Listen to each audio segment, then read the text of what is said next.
third and long weekly recap, the show where we talk about the NFL and fantasy football. As always, we'll be talking about the winners from the TNL Dynasty League, share some words from our biggest loser about his loss, then we'll move into week 4 of the NFL, from Thursday's controversial return of Tua as they face the Bengals to Monday's battle in California. From there, we'll move into injuries from the past week that will be impacting the NFL and fantasy teams, and finally, we'll look ahead at week 5 games and matchups in the league.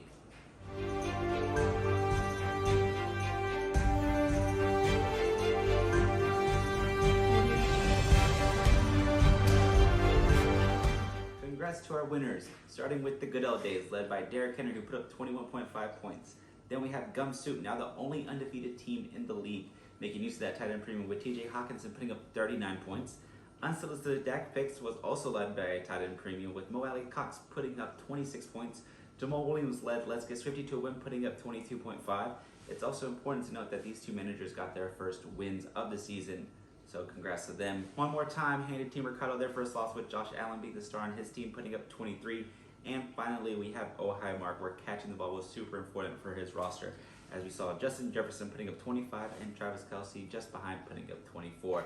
So good job to all of you, and I'm interested to see if Gumsuit can continue this run and see if Dak Picks and Let's Get Swifty have now gotten the taste for winning and can secure wins in week 5. Now, let's take a look at our lowest scorer in.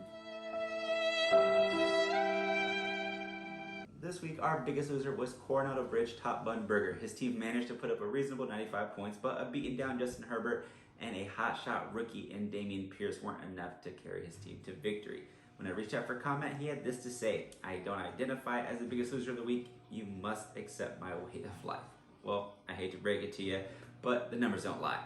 Now, Top Bun Burger's manager has always insisted that he's not building to win this season and he's willing to build for the future. So it's going to be interesting to see if this mindset will lead to more appearances as him as the biggest loser throughout the rest of the season. Moving into our NFL recap, we started things off with a scary Thursday night, which had the Bengals hosting the Dolphins. We saw Tua take a massive hit that saw him exiting the game early on, which led to Bridgewater taking the field. Higgins outshined Jamar Chase, which fantasy managers may not be too fond of, but Bengals fans surely are happy about as they got the win. Justin Jefferson showed some signs of life, catching 10 for 147 yards and rushing for 1 touchdown. The Vikings win over the Saints in London early Sunday morning. We saw the return of Zach Wilson in the Jets-Steelers game. It wasn't the best looking performance from Wilson, throwing 2 interceptions, but he did enough in the fourth quarter to fly past Pittsburgh. We also got to see rookie QB Kenny Pickett, so we could be seeing a change in their depth chart moving forward. The Bills were able to pass the Ravens in their 23-20 win. Josh Allen spread the ball around a lot, throwing to 7 different receivers through the game. And when it came to rushing, Allen himself led the team in yards, even snagging himself a touchdown. In the Super Bowl rematch, we saw the Chiefs visit Tom Brady in Tampa. Both quarterbacks put on a stellar performance. Mahomes threw 23 for 37 for 249 yards and 3 touchdowns, while Brady threw 39 for 52 for 385 yards and 3 touchdowns. This was the game that the Bucs were chasing, so while the stat line is impressive, it wasn't enough for the team, and the Chiefs won 41-31. And we wrap things up Monday as the Rams faced the 49ers, a quiet game for the Rams offense that only saw them scoring field goals, with Deebo Samuel leading the Niners in receptions, catching 6 passes for 115 yards and 1 touchdown.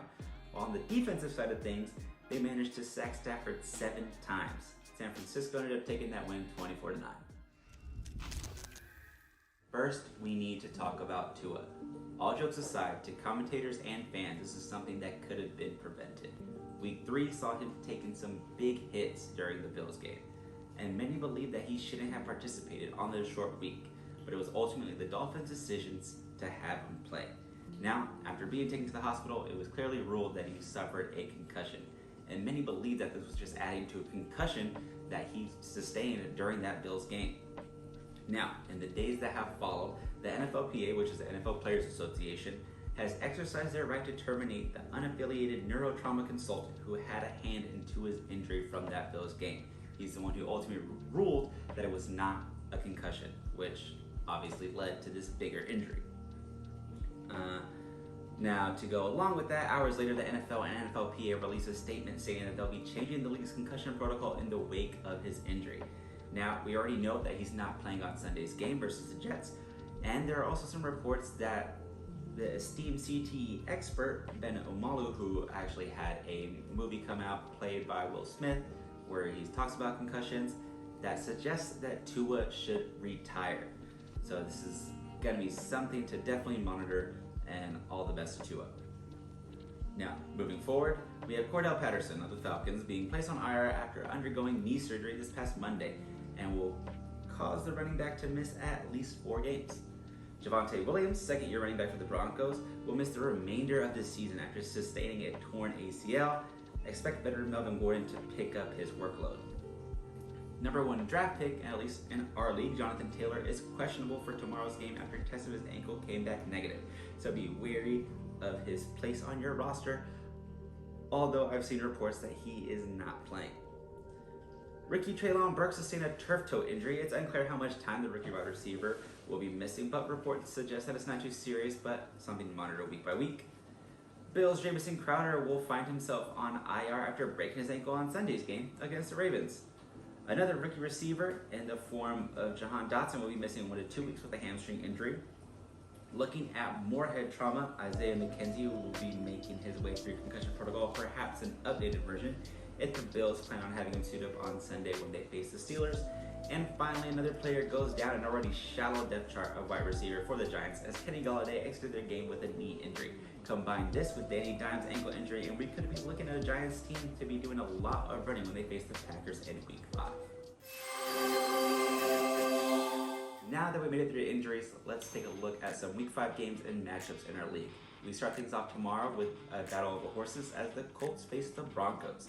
Sunday, we kick things off early again as the Giants and Packers both travel to London to begin a day of football. We'll see if Jacoby Brissett and Nick Chubb can take on their toughest opponent yet as they meet the Chargers. Then, we'll have a look at Kenny Pickett face a tough debut as the Steelers face the Chargers.